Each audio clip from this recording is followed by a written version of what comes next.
पढ़ रहे थे और प्रतिशतता चैप्टर में हम लोगों को आज पढ़ना है कि जब डिफरेंट क्वेश्चन रहते हैं, आपको मेंसुरेशन पर आधारित क्वेश्चन होंगे तो उसमें प्रतिशत को कैसे सोल्व करेंगे। जैसे सवाल रहेगा कि किसी वर्ग की भुजा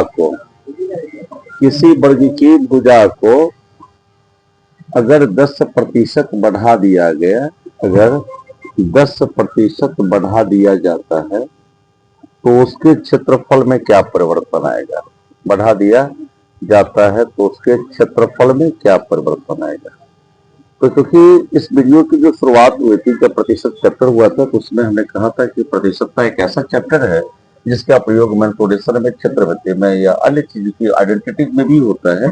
तो इस सवाल को हम लोग देखेंगे कि उसके क्षेत्रफल में क्या परिवर्तन होगा।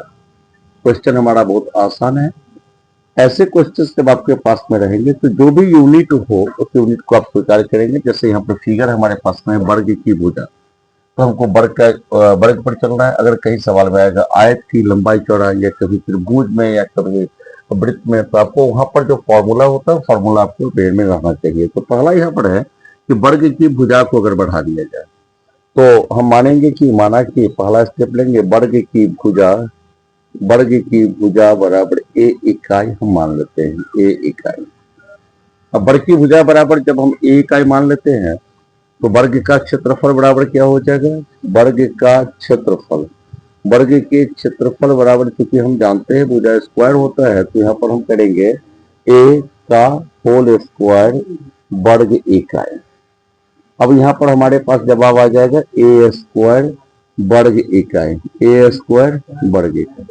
अब सवाल में बोल रहा है कि वर्ग की भुजा को अगर 10% बढ़ा दिया जाता है, तो हम इस सवाल में वर्ग की भुजा को 10% बढ़ाने पर, वर्ग की भुजा को 10% बढ़ाने पर, 10% बढ़ाने पर, तो हमारे पास ए पहले था, ए गुने 10/100 या 10 कैंसिल, तो ए प्लस ए बट्टा 10 यानी कि 11 a/10। अब हम निकालेंगे वर्ग का क्षेत्रफल, जब नई भुजा होगी उस समय।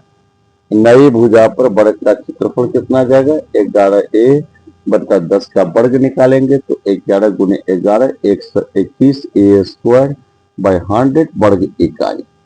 अब यहाँ पर देखेंगे, हम लोग को देखना है कि पहले हमारा जो क्षेत्रफल था वह था ए स्क्वायर वर्ग इकाई। अब हमारे पास जो क्षेत्रफल है वो 121 ए स्क्वायर बाई 100 है, ये वर्ग इकाई है। तो अब हमको देखना है कि परिवर्तन क्या आया।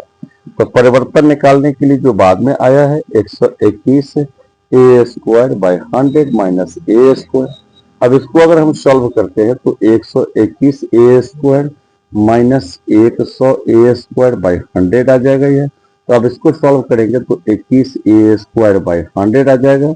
अब इसका प्रतिशत अगर परिवर्तन हमको निकालना हो तो प्रतिशत परिवर्तन निकालने के लिए 21 ए स्क्वायर बाई 100 इंटू कितना था आपको 100, क्योंकि आप जानते हैं कि प्रतिशत से व्यक्त करने के लिए 100 से मल्टीप्लाई करना पड़ता है, तो इंटू 100 हुआ। बाई बेस संख्या कितनी हमारी थी, तो ए स्क्वायर हमारी बेस संख्या थी, तो ए स्क्वायर यानी कि 21%। जिससे कर सकता है हमारा सवाल बन रहा है कि किसी वर्ग की भुजा को अगर 10% बढ़ा दिया जाता है तो उसके क्षेत्रफल में 21% की वृद्धि हो जाएगी। 10% अगर एक भुजा को बढ़ा दिया जाता है, क्योंकि वर्ग के दोनों ही भुजाएं समान होती है, वर्ग की दोनों ही भुजाएं, वर्ग की चारों भुजाएं समान होती है। अब इस आधार पर आप लोग आयत को भी मतलब हल कर सकते हैं। आयत में भी वर्ग की भुजा को बढ़ा दिया जाए। कभी कभी ऐसा होता है कि एक भुजा को बढ़ाई जाती है, दूसरी भुजा को घटा दी जाती है। अब हम अगले सवाल को इस तरह सॉल्व करेंगे। इस पर 5 सवाल आप लोगों को दे रहे हैं ताकि 5 सवाल पर आप लोग अच्छा प्रैक्टिस कर लें। 5 सवाल पर अच्छा प्रैक्टिस करने से आप लोगों की जो परसेंटेज के संबंध में जो कंसेप्ट है, बेसिक संकल्पनाएं हैं, वो सही हो जाएंगे। हमेशा ध्यान रखना है कि मैथमेटिक्स बिना प्रैक्टिस का संभव नहीं है। तो मैथमेटिक्स पर आपको प्रैक्टिस करना ही चाहिए और प्रैक्टिस करना ही पड़ेगा मैथमेटिक्स पर। अगर चाहते हैं कि कॉम्पिटिशन में या अन्य चीजों में भी मैथमेटिक्स को आप लोग समझे तो आपको प्रैक्टिस करना ही पड़ेगा। तो यहाँ पर हम कुछ सवाल आपको दे रहे हैं। कुछ सवाल में 5 क्वेश्चन होंगे, 5 क्वेश्चन को आप लोगों को सॉल्व करना है डे 4 में। तो इसमें सबसे पहला हमारा क्वेश्चन है, किसी वर्ग की भुजा को अगर हम 15% बढ़ा देते हैं तो क्षेत्रफल में क्या परिवर्तन है। आएगा। आज केवल वर्ग और हम एकल यूनिट के वर्ग और वृत्त पर चलेंगे। अब किसी वर्ग की भुजा को 10-15% बढ़ाने पर उसके क्षेत्रफल में क्या परिवर्तन आएगा? उसके क्षेत्रफल में क्या परिवर्तन होगा, हमारा पहला प्रश्न है। क्या परिवर्तन होगा?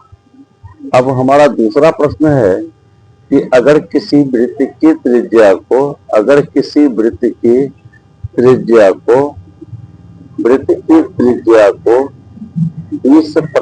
बढ़ा दिया जाए, 20% बढ़ा दिया जाए तो उसके क्षेत्रफल में क्या परिवर्तन होगा? तो उसके क्षेत्रफल में क्या परिवर्तन होगा? क्षेत्रफल में क्या परिवर्तन होगा? क्या परिवर्तन होगा? ऐसे सवाल को सॉल्व करने से पहले हम वृत्त की त्रिज्या को मान लेंगे r। वृत्त की त्रिज्या को हम मान लेंगे r सेंटीमीटर या r इकाई मान लेंगे, उसको 20% से बढ़ा देंगे, उसके बाद वो हो जाएगा r प्लस r गुने 20/100, यानी कि निकल जाएगा 6r/5, 6r/5। तो पहले क्षेत्रफल जो हमारा होगा तो पाई r स्क्वायर होगा, उसके बाद पाई गुने 6r/5 का स्क्वायर हो जाएगा, यानी कि 36 पाई r स्क्वायर बटा 25 हो जाएगा। तो आप यहां से अंतर कर लेंगे, आपको आसानी से क्वेश्चन में बन जाएगा। तीसरा सवाल हमारा है कि अगर किसी घन की एक भुजा को 25% बढ़ा दिया गया है, 25% बढ़ा दिया गया है, तो उसके पृष्ठ क्षेत्रफल में क्या परिवर्तन होगा? उसके पृष्ठ क्षेत्रफल में कितने प्रतिशत की वृद्धि होगी? उसके पृष्ठ क्षेत्रफल में कितने प्रतिशत की वृद्धि होगी? यहाँ पर आपको करना क्या है कि घन की एक भुजा को हम मान लेते हैं a, घन की एक भुजा को हम मान लेंगे a, तो उसका पृष्ठ क्षेत्रफल निकलेगा तो 6 गुने भुजा स्क्वायर, 6 गुने a स्क्वायर यहाँ निकल जाएगा। अब इसकी भुजा को हम 25% बढ़ा देंगे तो यह a प्लस a गुने 25/100 हो जाएगा, यानी कि 4, यानी कि 5a/4 आ जाएगा। तब इसको 6 गुने 5a स्क्वायर 5a/4 का स्क्वायर करेंगे, यानी कि 6 गुने 25a स्क्वायर बटा 4 का 16 करेंगे, यानी कि आप इसको करेंगे 25 गुने 6, यानी कि 150a स्क्वायर बटा 16। तो अभी हमारे पास में 150a स्क्वायर बटा 16 है, पहले हमारे पास में 6 स्क्वायर था, दोनों के बीच में अंतर कर देंगे, आसानी से बन जाएगा। अब हमारे पास तीसरा सवाल होगा, चौथा सवाल है, अगर किसी गोले की त्रिज्या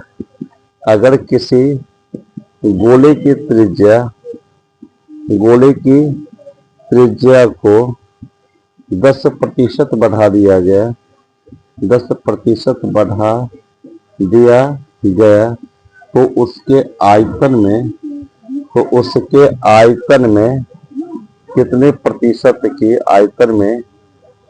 प्रतिशत की वृद्धि होगी? कितने प्रतिशत की वृद्धि होगी? पांचवा सवाल है, अगर किसी गोले की त्रिज्या को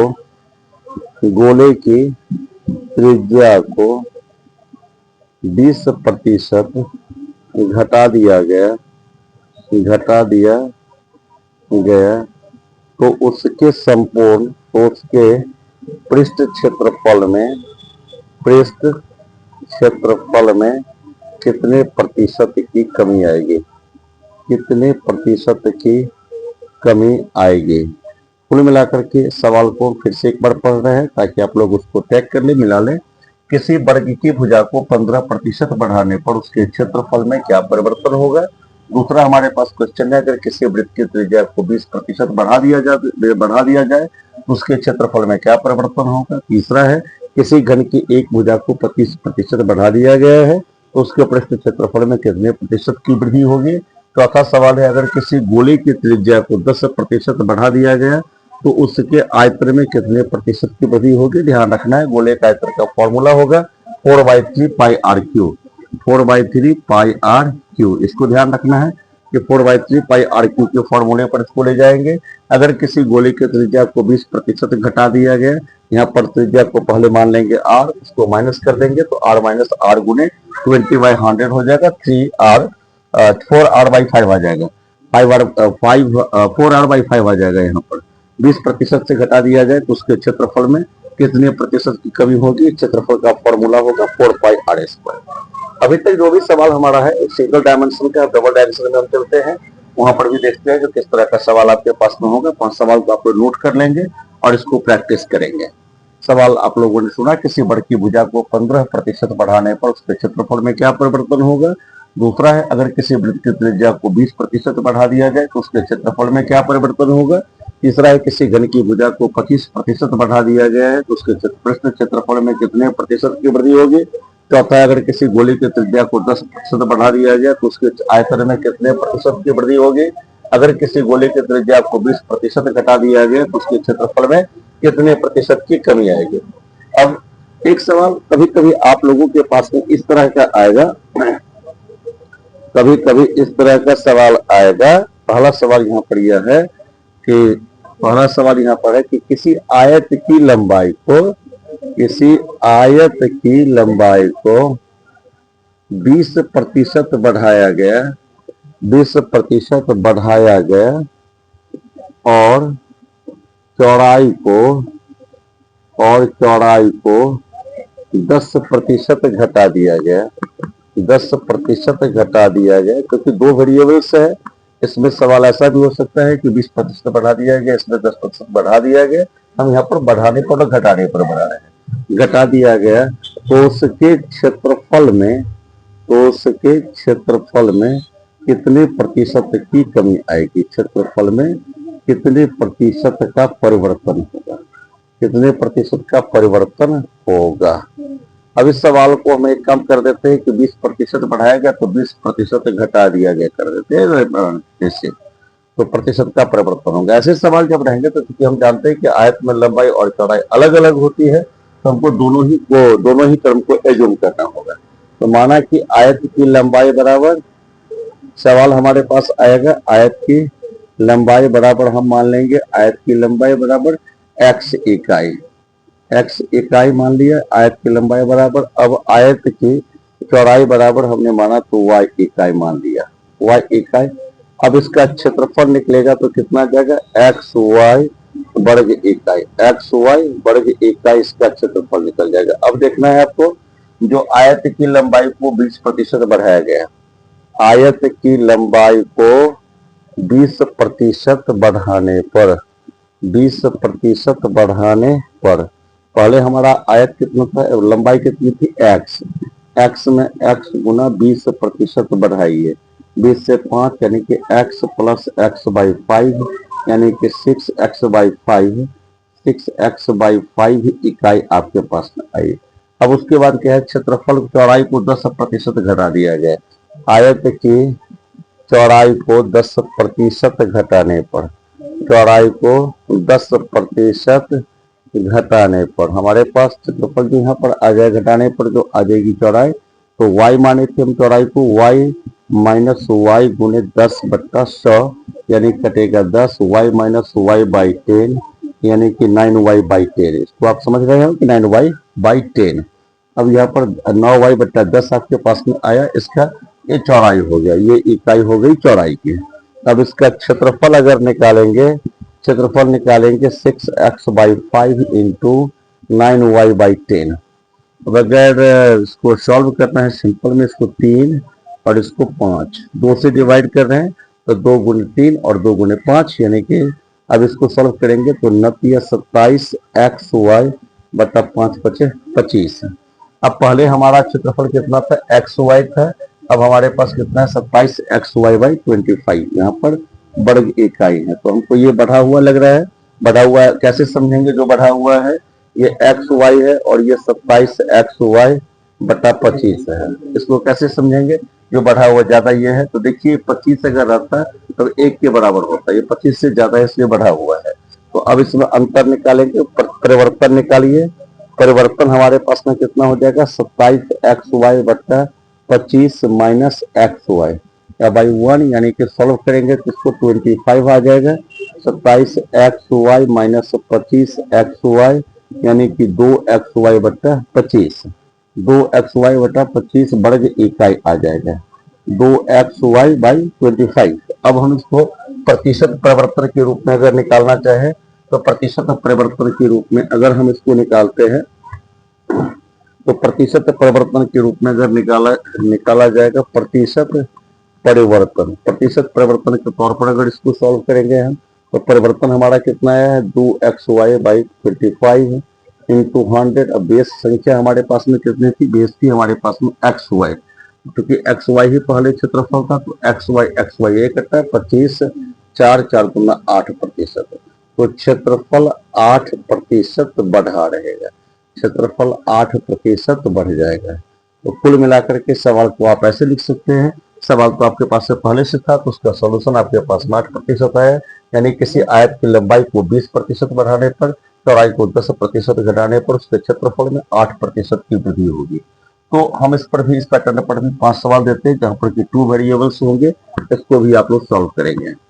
देखिए पहला क्वेश्चन है, किसी आयत की लंबाई को 5 क्वेश्चन देंगे, 5 क्वेश्चन को आप लोगों को सॉल्व करना है। जिनको सॉल्यूशन चाहिए वो कमेंट सेक्शन में लिखेंगे, आपको सॉल्यूशन मिल जाएगा, मेल आईडी जरूर मेंशन करेंगे। तो सबसे पहला सवाल है, किसी आयत की लंबाई को 20% बढ़ाने पर 20% बढ़ाने पर और चौड़ाई को 10% बढ़ाने पर उसके क्षेत्रफल में कितने प्रतिशत की वृद्धि होगी, कितने प्रतिशत की वृद्धि होगी। नेक्स्ट क्वेश्चन हमारे पास है, किसी आयत की लंबाई को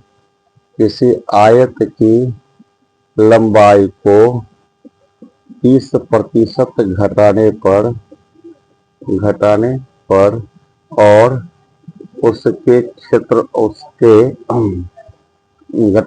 और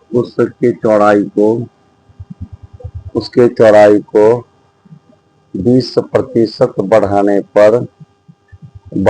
पर क्षेत्रफल में क्या परिवर्तन आएगा, क्षेत्रफल में क्या परिवर्तन, कितने प्रतिशत की परिवर्तन होंगे, कितने प्रतिशत परिवर्तन अपेक्षित है, कितने प्रतिशत परिवर्तन अपेक्षित है, मतलब परिवर्तन आ जाएगा। एक सवाल हम करते हैं ऐसा कि जिसमें क्षेत्रफल को ही हम अचर रख देते हैं और आप लोगों को निकालना है प्रतिशत परिवर्तन।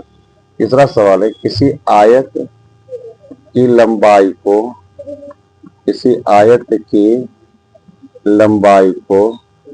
40% बढ़ा दिया गया परंतु उसके क्षेत्रफल को अपरिवर्तित रखना है, क्षेत्रफल को अपरिवर्तित रखना है तो आयत